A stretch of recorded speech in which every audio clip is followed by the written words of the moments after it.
भाजप सरकार आणि पंतप्रधान नरेंद्र मोदी हे परदेशी व्यापाऱ्यांचे दलाल आहेत, अशी टीका सोलापूर लोकसभा मतदारसंघातील वंचित बहुजन आघाडीचे उमेदवार प्रकाश आंबेडकर यांनी केली।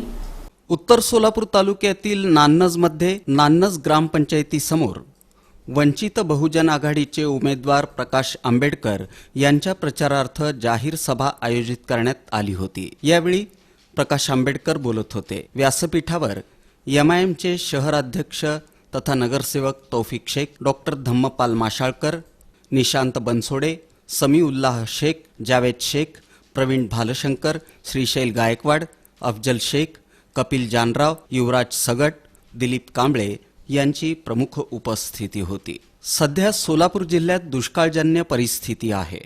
निवडणूक तोंडावर आली असतानाही शेतकऱ्यांच्या जनावरांसाठी छावण्या उघडल्या नाहीत। म्हणून म्हणतो, भाजप सरकार हे परदेशी व्यापाऱ्यांचे दलाल आहेत, अशी टीका प्रकाश आंबेडकर यांनी केली।